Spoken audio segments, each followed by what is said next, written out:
On behalf of the Computer History Museum, I'd like to welcome Lip-Bu Tan for his oral history interview. Joining me is Doug Fairbairn, who is also a colleague here. Lip-Bu Tan is founder and chairman of Walden International, a leading venture capital firm managing cumulative capital commitments of $2.8 billion. He concurrently serves as Chief Executive Officer of Cadence Design Systems and has been a member of the Cadence Board of Directors since 2004. Born on November 12, 1959 in Malaysia, Lip-Bu received his BS from Nanyang University in Singapore, his MS in Nuclear Engineering from MIT, and his MBA from University of San Francisco. Lip-Bu has been named one of the top 10 venture capitalists in China by 02 IPO and was listed as one of the top 50 venture capitalists on the Forbes Midas list. He was the recipient of GSA's 2016 Dr. Morris Chang's Exemplary Leadership Award, and in 2017 he was ranked number one of the most well-connected executives in the technology industry by the analytics firm Relationship Science. So with that, welcome, Lip-Bu. Thank you. Let's start with your early life. Of course, you were born in Malaysia. Understand that you were schooled. Was it in Singapore or was it in Malaysia? Can you tell us? And tell us about your early life. How many siblings you have? What did your parents do, and all that? Sure. So my dad, and my mom both passed away a couple of years ago. And my dad is a chief editor of the largest newspaper and in Malaysia. And then my mom is the working at the faculty and at the Singapore Nanyang University. That's where I did my undergrad. And my brother, my sister also did that. And I born in Johor, Malaysia, 1959, as you correctly point out. And then I have three sisters, older sister, and then one older brother. And so we have a family of five. And then later my mom moved to Singapore to work in the Singapore Nanyang University. And then he took my older sister and myself to Singapore first. And later on my other siblings joined us in Singapore. And then my brother is a Rhodes Scholar and medical engineering PhD. And later on he became a heart specialist and then putting artificial heart to save life in UK. And my older sister is a marine biologist and working in Singapore at that time.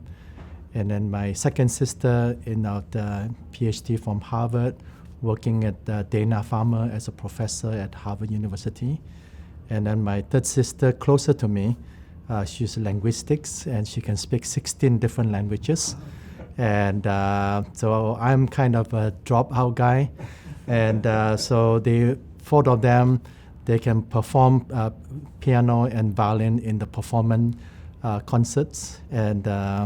And one is a music composer. And then I'm kind of dropout, supposed to finish a PhD. And first of all, undergrad, and my professor always tell me that you are great, but your brother is better. And so I said, well, I got to take a different path than my brother, otherwise they never measure up. And so instead of going to the medical field, I changed it to something different. So I decided my undergrad is physics, quantum physics. That's very good training. And so I finished my undergrad in 3 years. So somehow I'm a very impatient person, so I finished in 3 years. And I mentioned earlier, my brother and sister, they are all great musics. But the youngest one, my mom got tired. And then I love basketball, volleyball, and then catching spiders. After the grade 2 of the music, I drop out. And not quite my style. But later on, I pick up. And later on, I'll share with you, I'm couple of now more than 7 years or 8 years at the San Francisco Opera board member. And until I become a CEO of Cadence, it's just difficult to come to San Francisco for board meetings, so I stepped down as a board. But I'm still the season ticket and enjoy the opera a lot, even though I cannot play any instruments, but I enjoy music. And long story short, I decided to pursue nuclear engineering after my undergrad in physics from Nanyang University. And I thought at that time the energy crisis is bigger. And so even though I accepted another university for EE computer science, but I thought energy is going to be a big problem, so I decided to enroll into nuclear engineering. And so I was supposed to be in a PhD program, and long and behold, the nuclear Three Island accident happened. And then one day was pouring rain. I was in the placement office. The director of placement office was just chit-chatting with me. He said, "Which department you are from?" And I said, "Well, nuclear engineering department." I was a PhD program. I said, "Oh, get out of that field. There's no future in US." So I took his advice. I said, "Well, where should I go?" And he said, "Well, you should apply to this company called EDS Nuclear in San Francisco."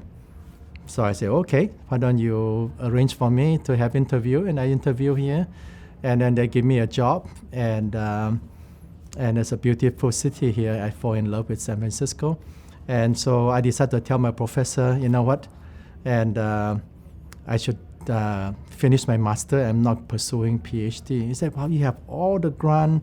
In fact, I'll help him wrote the research program from EPRI, and but he said, "Well, why you want to quit a PhD?" I said, "There's no future. I got to move on, you know."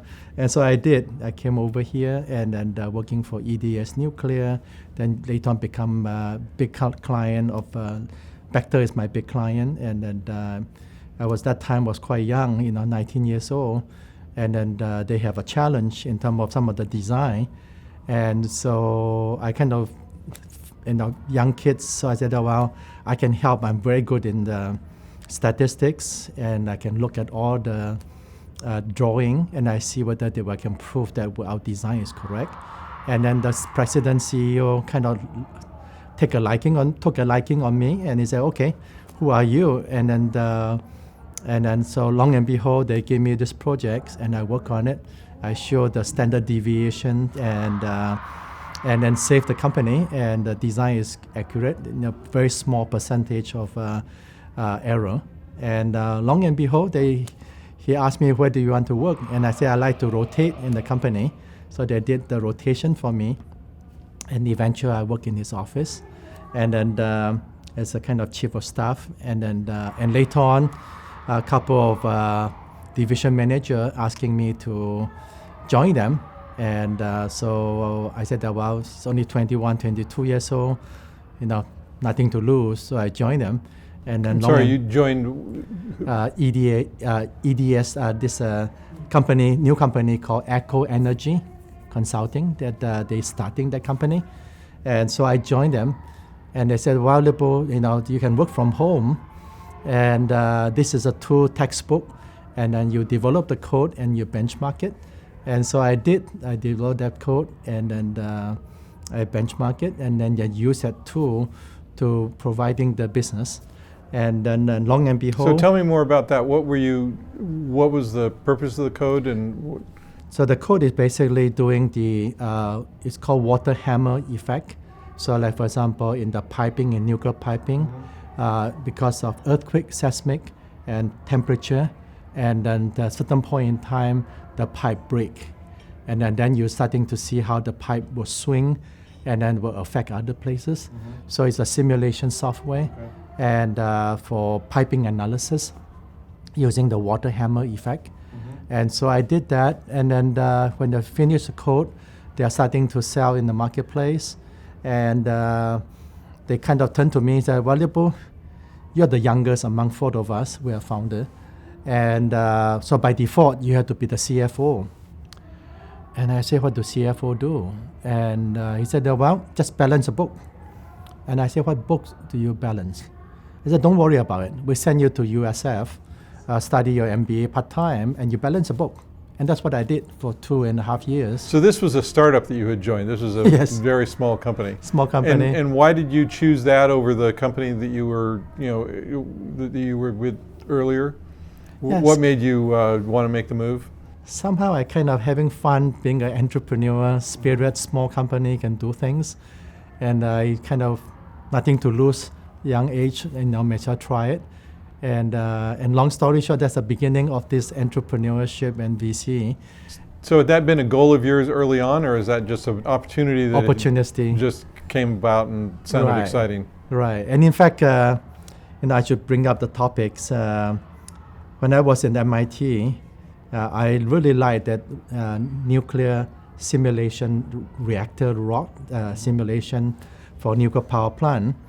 And unfortunately, professor don't take me as a student, but I like like to do a PhD with him. But he refused to give me the scholarship. And so the dean, Professor Todres, I always remember him, and he kind of looked at pity of me because my mom only sent me a one-way ticket and then one semester tuition, and the rest I had to survive. And to be candid with you, I've come from the Chinese Mandarin speaking university, a little bit background. My mom put my brother and sister in the English school, so they speak fluent English. And then for the youngest one, he said, you know what, we should have this younger one learn some Mandarin and Confucian's theory, learn a little bit. So I did. And so my language is not that good. So when I came to MIT, the first semester is really tough. I don't even understanding what the professor talking because they have a very strong American accent, and I don't understand what they're talking, so I survive. And then secondly, for nuclear engineering, and I try to derive every equation because I'm a physics major, undergrad, and I was having a hard time. Every equation, try to derive it. Finally, one of the friend of mine, a student, said, you just apply. You don't even try to derive that equation. We don't do that. So finally, it's kind of like light bulb, that turn on. I said, Stop doing okay, I just physics apply. and start doing engineering. Start right? doing engineering, and I survive. But And from then a with language this, standpoint, in Singapore, it's an English domain, right? So you would yeah, learn but I English take in the Mandarin British class. accent, So right? high school is in the Chinese high. Right. So my English is not that good. And in fact, my mom was very apologetic that it sent me to Mandarin school. So my English is kind of broken English. Anyway, I survived. And then long story short, on the dean, he took a PT on me. So he said, you know what? You're pretty good in mathematics, so why don't you work for me? And so long story short, I finished that. And then but the 3 Mile Island accident happened. And so I moved on to work at the Echo Energy. But you're still working in nuclear energy in the beginning, right? Yes. So I did that, and then I finished my MBA from USF. And then another interesting thing, because the work is very busy as a startup, as you know. And so I recruit my wife to take the MBA same time with me. So she is full-time, and I'm part-time, but we finish the same time. So I just take his exercise for my work, so I survive the MBA, and then we graduate together. And then so I kind of that's where my CFO background, my finance see. background. So then I noticed that you were VP at Chappell and Company. Can you tell us Chappell. what was that? Yeah, Chappell is very interesting. In my last class at MBA, they invite a speaker that is a senior partner at Chappell and Company, actually owned by Gardner, London. And Steve is his name. He giving a speech about the financing startup company, and so I must be asked a lot of tough questions, and he invited me for lunch. I said, that is payoff time, and surprisingly he said, well, we want to have you work with us. And because we look at your background, you seem like very technical, understanding technology, and we receive a bunch of business plan every week, and nobody, we are all from financial background, so we would love to have somebody help evaluating the business plan. So that's kind of my beginning Of the of venture. reading 1,000 business plan. What was And the then name of his company? Chappell and Company. Chappell and Company. Okay. And so I starting one day helping evaluating the business plan to 2 day, and then eventually Echo Energy was sold, and then and I finished my MBA. So I work at kind of assistant VP at the Chappell and Company. So what was their focus? What kind of businesses were they interested in funding? And tell me a little bit about that company. Yeah, they are kind of an investment banking firm, try to do venture capital investment. So they basically, when the entrepreneur come, if they decided to fund, they will help them to raise money, and then they charge a fee for it. And that's how I get started. And so long and behold, after become 5 days, they put me in charge of a private placement. So I in charge of all the selecting and recommend which company to invest, and then they will syndicate. They don't have a fund, so they will syndicate the investor to bring the money in, and then eventually Gardmore put the fund together, and then so they asked me to be a partner to do that. But I kind of decided at that time they are more investment banker, and rather than I want to see them become successful before I, move on to the next projects. So how old were you when you started working with Chappell, just informally? I think it's about, Echo Energy, and initially I worked at the EDS Nuclear, then I started the Echo Energy with a couple of founders. And then I become, at the Chappell and Company, I would say it's about 6 years after I came out from college, graduate school. So you're still in your mid-20s? Mid-20, yeah, still quite young. So this is about what time frame? 19? I would say because I finished my graduate school at 81, and so I would say when I joined Chappell and Company, I would say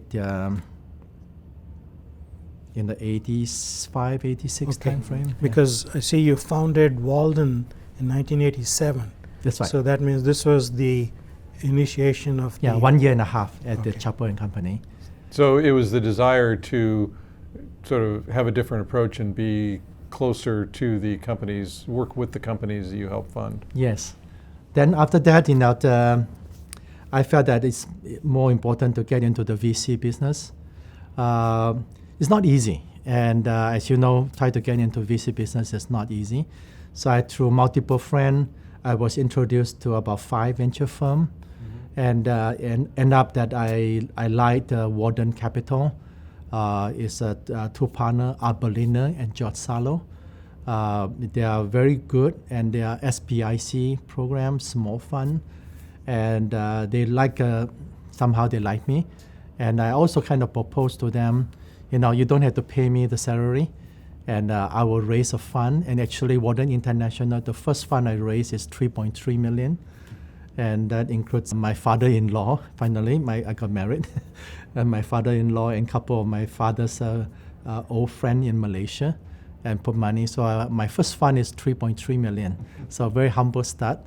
And then long and behold, the Walden International, right now we manage $2.8 billion. Almost $3 billion. And so when you first started there, what types of companies were you interested in investing? What areas of expertise and technology focus? Yeah, so I have been very much like the technology area. So I enjoy working in it. So my first investment actually is a mouse systems. Some of you may be familiar, is the computer mouse. And so it's kind of a safe investment. They're doing single-digit revenue, $1 million revenue, and then I invest in. I thought that's a kind of safe investment. Steve Kush, I think you may know Steve Kush. Yeah. He's a founder of that. Yeah, and we've interviewed him. I interviewed him. Yeah. He's a wonderful man and very successful entrepreneur. And later on, for whatever reason, they want to bring in the CEO, Dickinson, and some of you may know. And then he became the CEO. Before that, I think there's a time that they don't have a CEO. So I have a 6 month as an interim CEO. So it's my first taste of, when you make investment, sometimes you have to prepare to step in. and then to help the company. So eventually the company was sold to KYE in Taiwan. And then Walden became an investor in KYE, in addition to being company sold to Mouse Systems sold to KYE, but also we put additional money to KYE. KYE went public, and so I make money twice on the Mouse System to KYE, and then KYE went public, and we make money on that. So that is kind of enjoying that kind of entrepreneur, and then to the VC side. And then the VC side from 3.3 million that I helped started investing, and that fund done very well. And then over time we kind of, and then the other thing is, my mom lived in Singapore at that time. I'm very dear to my mom. And so everybody asking me, Walden International, that we have a footprint in Asia Pacific. And then how do I do that? Do I have a master plan to do that? Actually, to be candid with you, it's just an excuse for me to visit my mom. And so long and behold, I set up company, and I'm almost the first venture fund in all these Asian country. I kind of bring the venture capital concept to the Asia side. So putting up, initially I started in Taiwan, and then I set up in Singapore, set up in Malaysia, Indonesia, Philippines, and China. And so pretty much all the Asian country, I put the first venture fund and educating investor. And sometimes it's very hard to explain to the Asian investor, you put the money with me, I'm not charging 3% management fee. And then if we make money, return the capital, we have 20% profit sharing, but we don't share losses. That is unheard of. But that concept eventually take off in China, in Asia, in Singapore, and that's how I get started. Did you hire local people in each of the areas to look for investments? So you had representatives in each of these countries? Yeah, so I have this philosophy, think globally and act locally. So what I did is every fund I put together in the country, I will attract the investor locally. Either it's a bank, insurance, like the Singapore, the three largest bank is my investor, and then the government is my investor, and also the insurance AIG used to be my investors. So you raised money in each of the areas, and did you then invest that money in that area? In that country. And you had partners that you hired to watch out for the opportunities and so forth? Yes, so I recruit the talent, and there's no VC background in some of these Asian countries. So I had to recruit the people to convince them and educate them, train them, and they become my partners. And so that's kind of the story. So I understand that Walden was named after Thoreau's Walden, and there was a theme of being contrarian. So was there a contrarian aspect of investment as well? Very much so. And so, over the period of time, we invest in technology, and initially I invest in any technology. And then the last 15 years, I focus on semiconductor. While everybody think that is a sunset industry, and I decided to triple down on semiconductor. And then so we have been doing very well in the semiconductor startup in US and Asia Pacific. And I felt that semiconductor is foundation of any electronic industry. And all the killer app without the real foundation of the silicon, it would not be functioning well. And turned out to be true. And initially I was questioned by many of my investors, while most of the venture firms in US are not investing in semiconductor. Why on earth you're going backward? And now they're starting to recognize my strategy work, and strategy, I'm excited about the semiconductor opportunity. In fact, right now, even more so. So what were some of the early companies that you invested in semiconductors? Yeah, so I invest quite a lot, and I invest in S3, and that is the graphic company that went public successfully. And then I invest in the creative technology in Singapore. If you remember, bringing the sound to the computer. This is a sound blaster. And then second, I was very proud that I helped him to become the first Singapore company to be listed in NASDAQ, and so helping them to really successful on doing that, and many others, and in Taiwan, I helped started the D-Link, and then also GVC, the largest modem company, and so many more. I'm happy to talk more. So how did the relationship with Cadence begin? I mean, you were an investor, but were you also in parallel looking at your own career as a executive? Yeah, it's a very, again, back to my point earlier, my dean at MIT, before I graduate, and asked him whether he have parting advice for me. His advice is very good. He basically told me that keep your eye open, take calculated risks. And that is, I treasure that throughout my life. And so when I was in the EDS Nuclear, and when 4 people approached me to do this startup, again, I take calculated risks, and I jump into this startup and learn a lot from that. And then same thing from startup, and when the opportunity come to be an investment banker, I jump on it, and so I succeed on doing that. And later on, I decided to be a venture capitalist.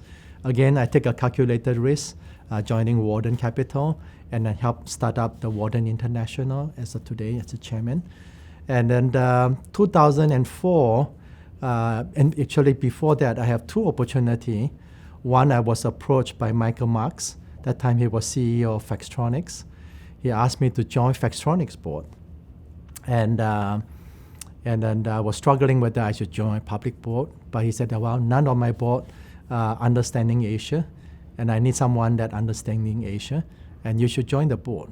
And so I did, and I learned a lot from him on the Faxtronics board for 9 years.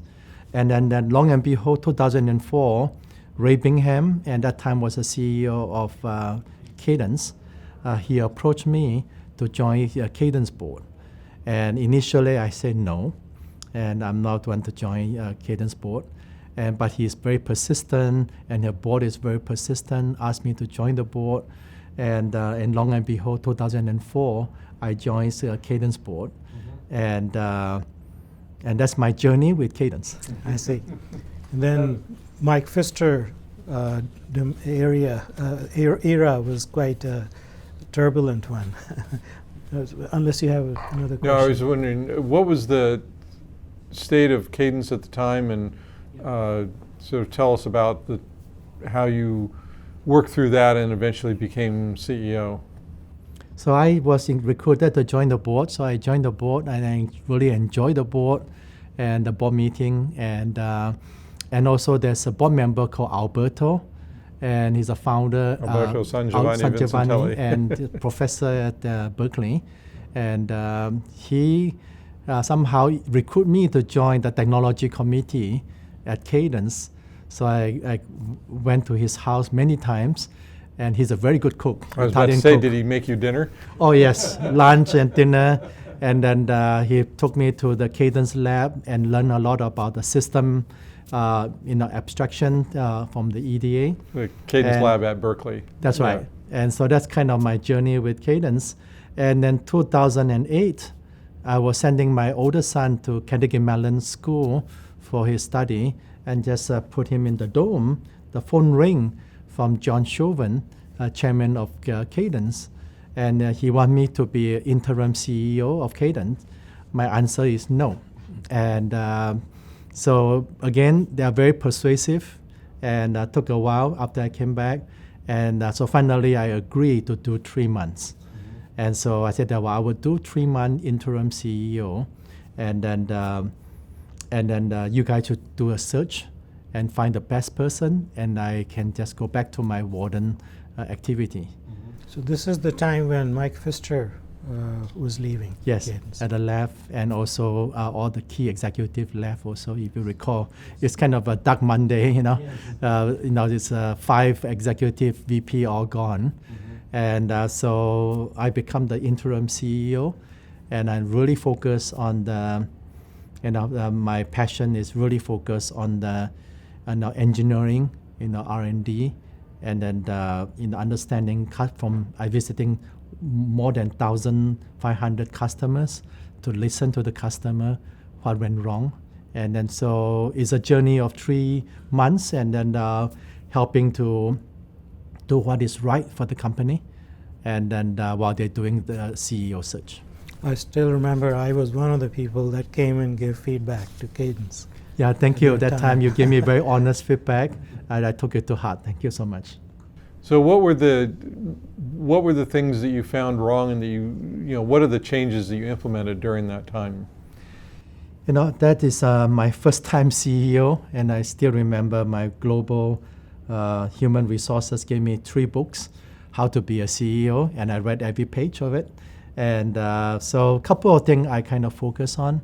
One, I used to play basketball and volleyball in college team, and I always believed that one team culture. And so, the company is quite dysfunctional, a lot of silo.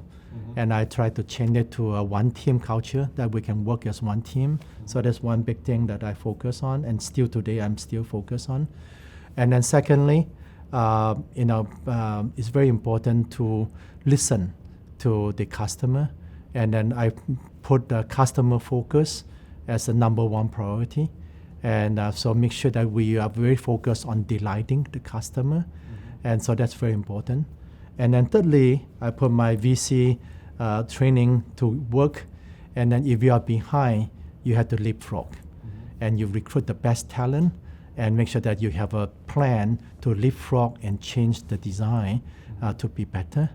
And so look back, we focus on a couple of things, and initially focus on parallelism, and then the massive parallelism, so that that culture of innovation is very important. That culture of innovation, every year we have like 7 or 8 new products organically developed. And so right now, last 3 years, we have like 25 new product organically developed. And so initially we focused on parallelism.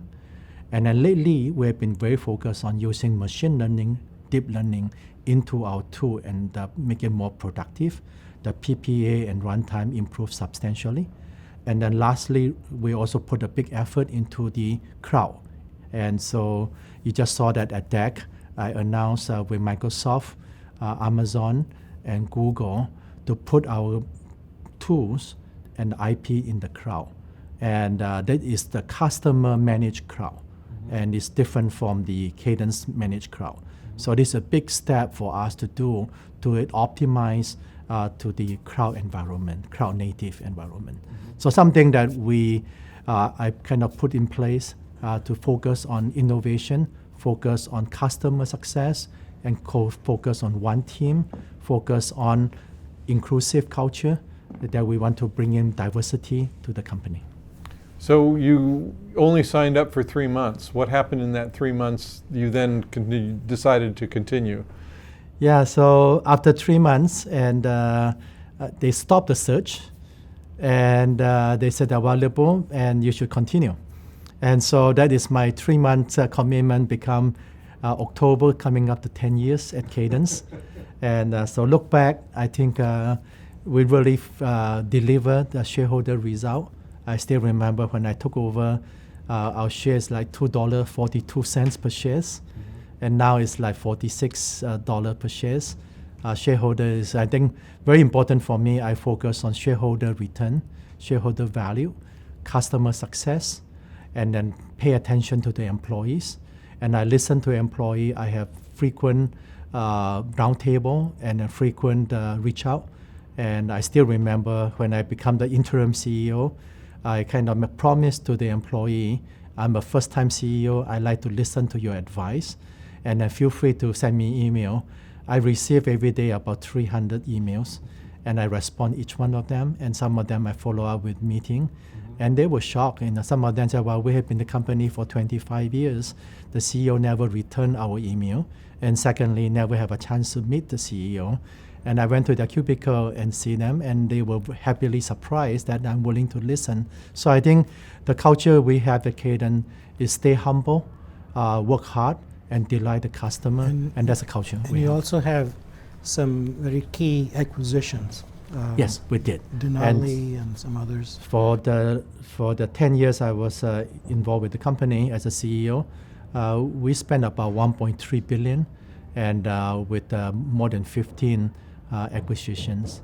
And so Denali is a good acquisition for us to move into IP business. And right now IP is about 12% of our revenue. We also bought Tensilica. It's a great IP, and for AI and machine learning. We're excited about that acquisition. We also bought some of the key acquisition to drive our tool improvement. So those are the few good acquisitions we did. And the latest one is Rocketech. It's accelerations that can help our simulation, the very efficient engine. Now become an Xcelium, our new simulation tool. So that's something that we continue to do acquisition, not just for the sake of acquisition for revenue, but really try to improve our product and to delight the customers. So what changed your mind? You started out, I'm going to do this for 3 months, and then how far into those 3 months did you start to realize, I might really want to stay in this position? Yeah, I think it's kind of, you feel the responsibility for the industry, and many people know I came to Cadence for 3 reasons. One is for the employee, and number 2 for the shareholders, and then number 3 for the industry. And I like to see a vibrant semiconductor industry. And so something that I feel very passionate about, and that's why it keep me going. And I had to drive, I live in Piedmont. I had to drive every day to Santa Clara, and every day for last 10 years. And so something that if it's not a calling, you won't do that. And I feel a very strong calling for those 3 reasons, for the industry, for the company shareholders, and also for the employees. And that's something that is a calling that I do. And then the other part on the semiconductor industry contribution, last 15 years, I drive semiconductor at Cadence, at Walden Investment, and I'm very happy Walden done well, even though I'm a CEO of Cadence. And we just celebrate our 105 IPO. And so we have the more recent IPO, Quantana is the Wi-Fi semiconductor company. Aquantia, this is a 10 gig Ethernet switch semiconductor company. And I'm delighted, and the number 105 is Meituan. This is the largest on-demand platform in China, and we are delighted that will be our 105 IPO at market cap of 50 billion, and we are early investor. We are very happy with that. So how do you split your time between Cadence and Walden? What's your continuing role and time commitment at Walden? Yep. And I have 2 full-time jobs. That's why my schedule always very tight. I only need about 4 or 5 hours sleep. So the rest of the time, pretty much working on both. And Cadence have been doing well and continue to serve the industry. And Walden have been investing in the many, the exciting technology. And lately, I've been very focused on the 6 areas that are the big driver for semiconductor growth. 5G, especially in the RF area, AI, machine learning, and in the Walden, we invest about 30 plus startup in the AI machine learning area. And then the neuromorphics, like brain, low power, you process and you wake up, process, and you go back to sleep, can replacing battery. This is huge for industrial IoT.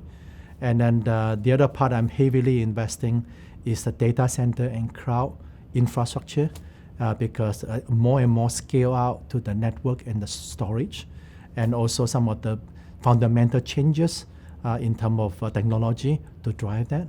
And then the other part is autonomous driving, all the different sensor, LiDAR, radar, and then all the ADAS design. And so from the Cadence and Walden, we are supporting some of this new development. And then finally is some of the new material, rather than just CMOS. And clearly, gallium nitride over silicon, indium phosphide, and then carbon nanotube. So I'm heavily investing in some of this new technology, and some of the Walden investment technology also helpful for me to understanding what the customer need from the tool and IP that enhance the Cadence strategy in terms of roadmap and directions. I was going to ask you, it seems that there is likely a lot of synergy between your investment activity and your Cadence activity. Do you find that to be true? Very much so. I think it's kind of go hand in hand, helping the industry. And also it's good for me for education. I never stop learning. And so always good to learn some new things, new technology, and how to apply and to design the better products for the industry, for our next generation to enjoy. And they are very impatient. My two boys are very impatient with technology.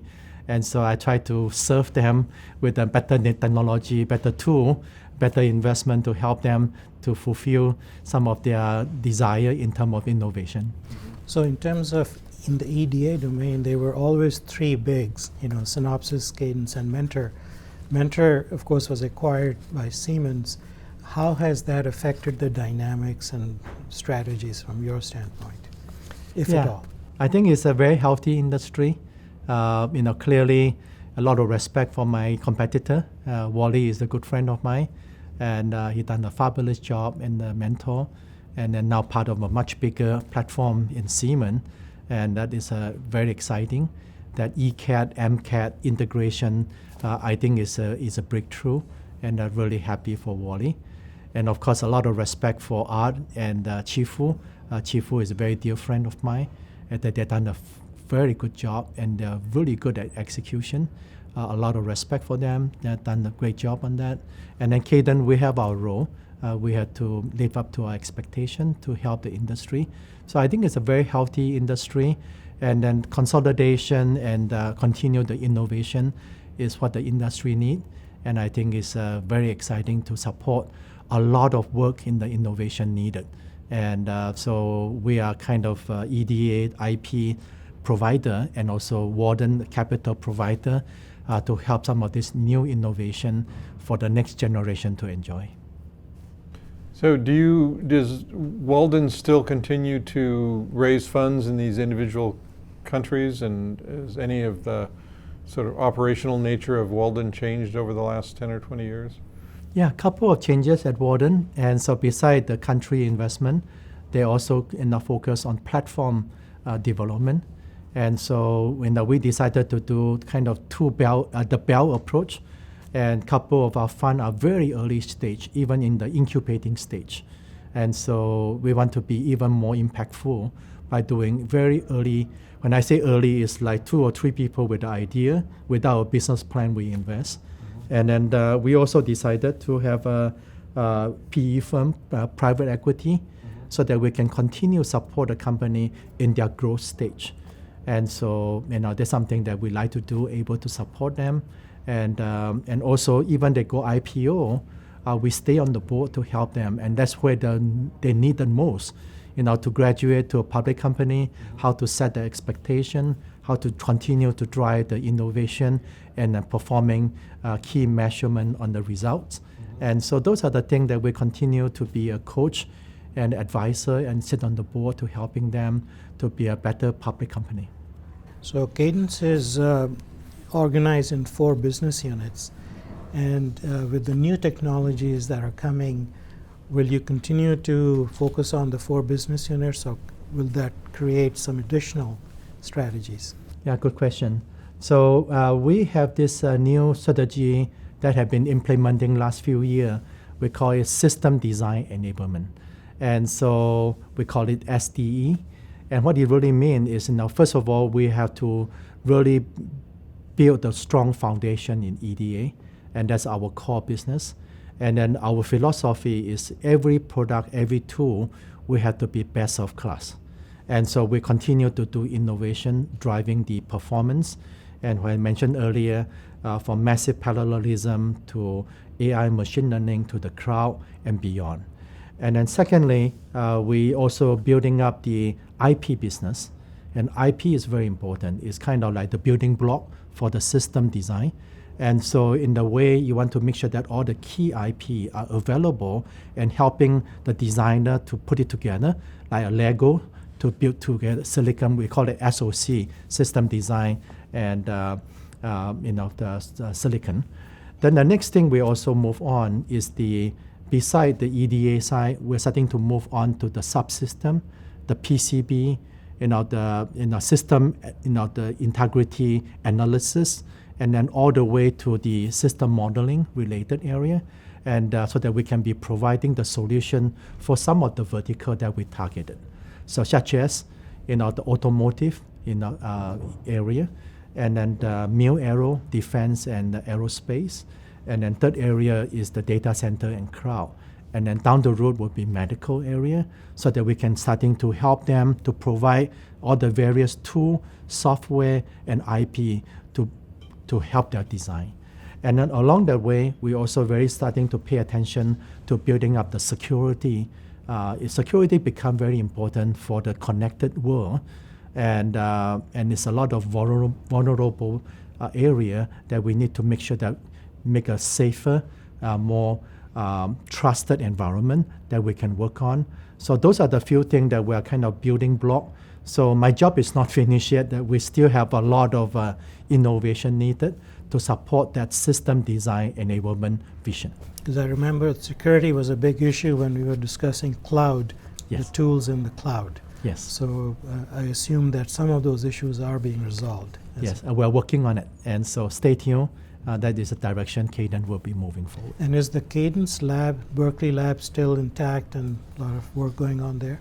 Yeah, so what we did is when we went through that difficult time 10 years ago, we decided to bring the R&D into the company, and rather than have a lab outside, and then so that will be more integrated to our design and R&D. So that part we have been doing that. And so answer your question, do we still have a Berkeley lab? Answer is no. We bring it inside the Cadence. But what we did is basically we reach out to multiple university with their professor. We provide grant, providing support and research, and that will be more effective. And then rather than have a lab and a university, but we work closely with multiple university professors on the specific topic, and then working with the R&D very tightly. So you mentioned the emphasis on system design in Berkeley. Alberto Sangiovanni Vitelli has always been a strong proponent in that area. Is he still involved? Is he still on the board, or what's? Yes, very much so. And Alberto is my lifetime teacher, and always learn from him. And as you know, he's a very big believer in system and system design, abstraction, and we take it to heart. So we integrate into our products. Mm-hmm. And then of course he's very strong in automotive. Mm-hmm. And something that we cherish a lot, learn from him. So he's still on my board, and from time to time learn a lot from him, and my team benefit from his association. So what are the top challenges that you see currently in terms of technology, in terms of solutions for problems? Can you talk about that? Yeah, there's a lot of challenges we still in front of us. Clearly, the design complexity increased a lot.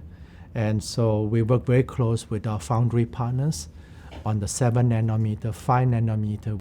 And so something that is continue to drive the innovation in some of the working closely with our foundry partner, make sure that our tool and IP are optimized for those process nodes. And then the other part, challenging is the low power. I think, as you know, power is really the gating item. And the Moore's law, the double the transistor and then the power, and that is starting to become more challenging on the power side. And so, that's something that we are paying a lot of attention on the power and how to drive more power efficient, like the neuromorphic I mentioned earlier, and more like brain, that you wake up, you process, and you go to sleep, and so you can save the power. So I think those power, efficiency become very critical area. And then thirdly is the new material. And then some of the new material like the high voltage, RF switch, and power amplifier. You need new material for doing that. And then same thing with memory. And so some of this new carbon nanotube can be a very interesting innovating area for new material. And then in terms of Cadence as a whole, we always challenging is to find the high top talents from the industry. And many times we have to compete with Google and Facebook for the best talent. And that's not easy, as you know, in terms of compensation, the environment, we have to change to really more adapting for the next generation leaders. And so top talent recruitment is always a challenge. The other part is very personal for me is that I like stronger diversity. And so we are delighted. We have the two lady board members, Sue Bobston and Maggie, and we are delighted. And we also have reaching out to some of the industry leaders, like Yang So, Chief Strategy Officer, President of Samsung on our board. And then we also have Jim Plummer, longtime Dean of Stanford on my board. And so we try to create a knowledge-based board member that are actively engaged with us. And then one thing that is unique at Cadence, I used to come from the Cadence board. So the board and the management work as one team very tightly in terms of driving the productivity, the management, scalability. And that's something that is an important challenge for us to go to the next stage, when we move to the system design enablement. And also, in the management, we try to have this adaptive learning. And so when you go into the system design enablement, we had to learn new industry requirement from aerospace, defense, automotive, and medical. It's something that we had to learn some of this new technology industry and how can we be more relevant and providing the tool and IP for their design. That's something that I really want to have my team to work on, kind of adaptive learning, so that we continue to learn and providing relevant design activity for them. So you mentioned earlier the challenge of hiring talented people, and somewhere I had read that a lot of the people were looking at social media, and you're trying to convince them to look at semiconductor technology and related challenges. How is that going? Yeah, it's a big challenge. I think I start with universities. And so I work with many professors, and as you know, I'm the trustee at the Carnegie Mellon University, and I'm the board trustee and also the advisory board to the Dean of Engineering at the CMU. And in the past, I'm also the Dean Advisory Board at Berkeley and also the Berkeley, CMU, and MIT, and also Nanyang University, my college. And then working with them to make sure that the professors know semiconductors still a lot of innovation needed.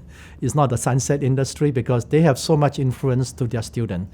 And if I want to attract the best talent, I want them to be my ambassador to not just a semiconductor, even EDA is very important on the design side. So that's something that I had to start doing that. Secondly, I'm very, as you already point out, I'm the most connected person in the high-tech industry. So I reach out to the system and service provider, and especially the hyperscale cloud companies, to let them know that the social media company is very important. All these killer app will not function if our silicon foundation are not strong. Give you one example. My cell phone, I had to carry 2 batteries, and I carry 3 phones because by 11 o'clock in the morning, the battery run out. And unless I switch off all my killer apps, and WeChat, the Messenger, the Slack, and so many others. And so I'm very connected, and I love those killer apps, but the battery run out. The processor becomes too slow, and then the cloud security is a big issue. So those are the issues that we need to address as an industry, and we have to work together. And the foundation is a semiconductor and silicon, and we have to make sure that it's very secure. So what are in terms, following up on that question about recruiting, do you still continue to focus growth in Silicon Valley, or do you find the need to expand into other areas in order to continue to grow from a recruiting point of view? Yeah, it's a good question. And so we're a global company. We have 50 plus offices throughout the world.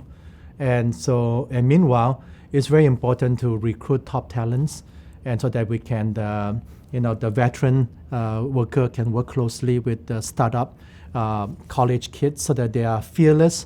They have a lot of innovations and a lot of great ideas. We need to listen to them and work closely with them. So we have a university program focused on the Kapoor University, attracting the best talent with the professor and deans.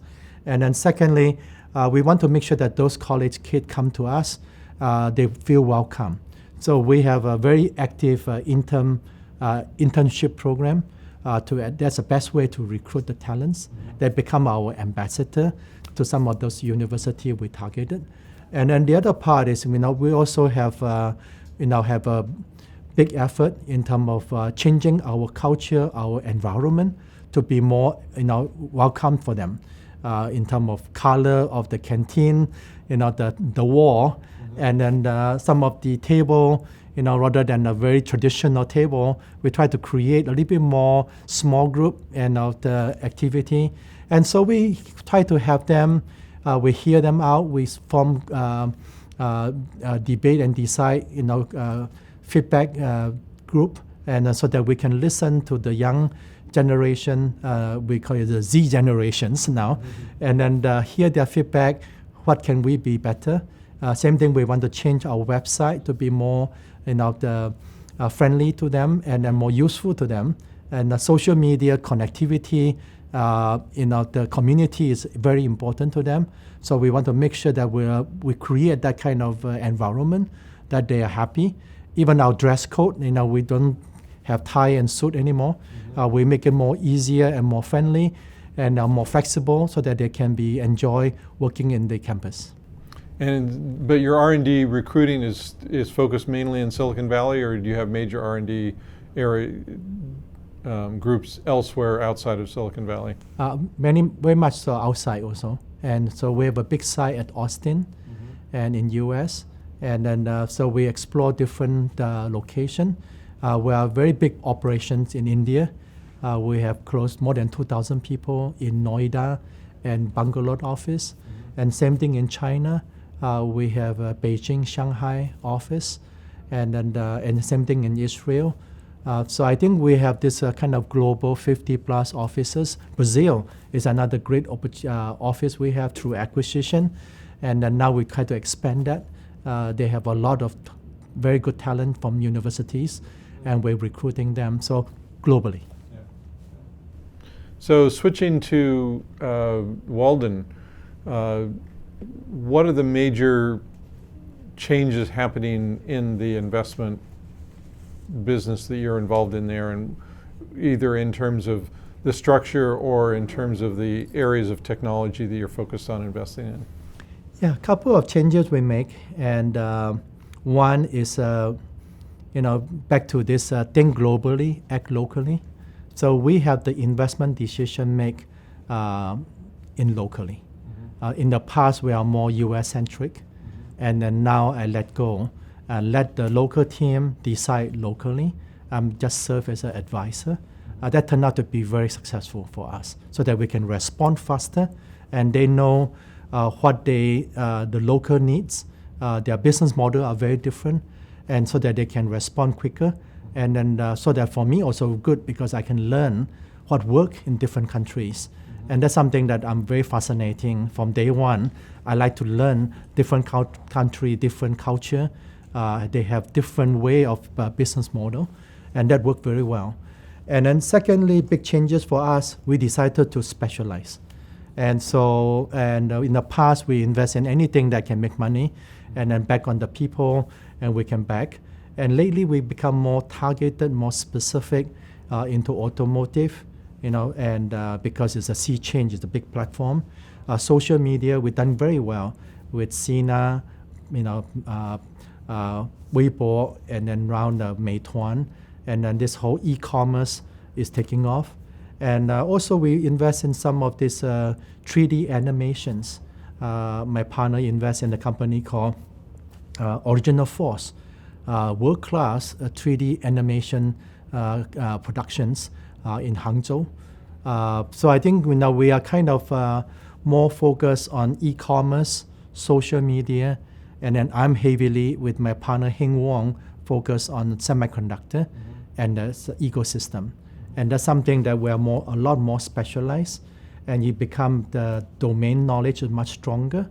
The barrier entry are much stronger. And so in the way the entrepreneur startup guy, they look to us as an investor because we know the space, and we have a patience to build a world-class company for 10 years, 15 years. So we have the reputation that we are business builder rather than just a pure VC. And so we help them to build business, help them to recruit the talent, help them to introduce a customer because of our connection and also our affiliation. Many of the industry giants are invested in our company, in our fund, so that we have access to them to help them to really be successful in their business. So how would you advise a person who is just starting a career? What would be your recommendation? Well, 3 recommendations. One is my professor advice is very good. I treasure the whole life. And keep an open eye and open mind, and then take calculated risk. And that I think is very important. Secondly, work hard. And I still remember when I started, and I have a file for each industry, and I really read a lot in terms of research report, and then in terms of visiting company, and I still keeping that. And so in a way, continue learning so that you become relevant, and then also you're able to pick up what are the new trends happening. And then thirdly, it's very important, find your mentors, and someone you can trust. They can give you the guidance, and I treasure a couple of my mentors over the years. And when I become a CEO, a couple of very dear friends, CEO, they become my mentors, and they give me advice, and then I can brainstorm with them. That I think is very, very valuable that money cannot buy. Any recommendations or any thoughts on philanthropy? There's a lot of people hurting in the society. Any thoughts on that? Yeah, that's something that is very dear to my heart, and so something my wife and I we put our foundation together, and something that we feel very strongly. One is educations, and so the couple of area that I'm very interested. So I endow the professor chairs, and then providing the fellowship, and even my 2 sons high school, and I endow the ton scholarships for math and science, and I think math and science is critical for the new and high school kids. Is important. It's a very strong foundation that you need, and we strongly believe in that.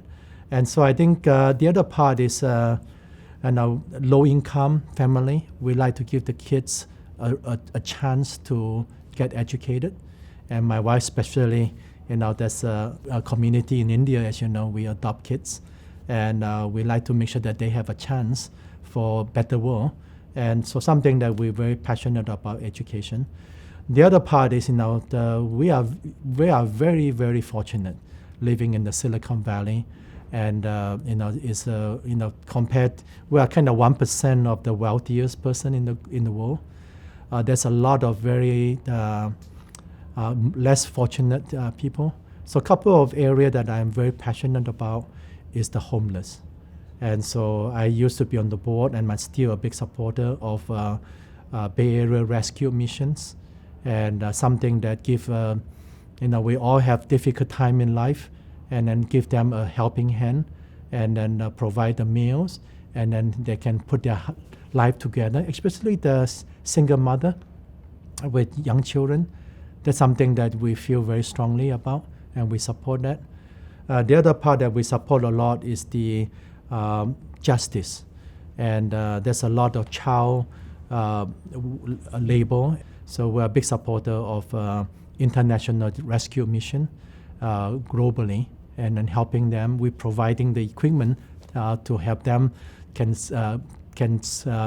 address more cases because they are limited with their tech computers, and so we try to support that, and something that is very dear to our heart.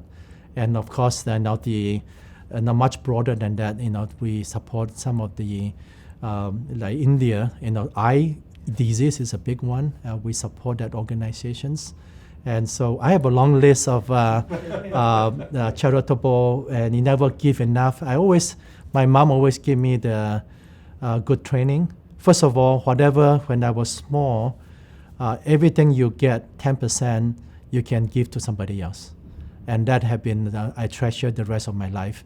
And if you don't start small, then you have to write big check, it becomes harder. It never come across my mind, and it just 10% set aside, and then then you're starting to form the philosophy of giving, and what are the areas that you want to give. And then the other part is, it's very important. I always believe a very good advice that I receive is give until you feel the pain. And then if you give until you become painful for you, then when you're good. And then somehow the giving is more joy than receiving. And take my word for it. And the more you give, the more you enjoy. And then how many you can take. And to a point, eventually one of those days, we have to leave this world, and you accumulate a lot, and then what is that go for? And then so in some way, don't wait until you are old age, then you try to think of giving, but just give when you have $10, you give $1 as a practice, and 1,000 you give 100. So it become automatic, and it become not a pressure at all, and it's a joy to do that.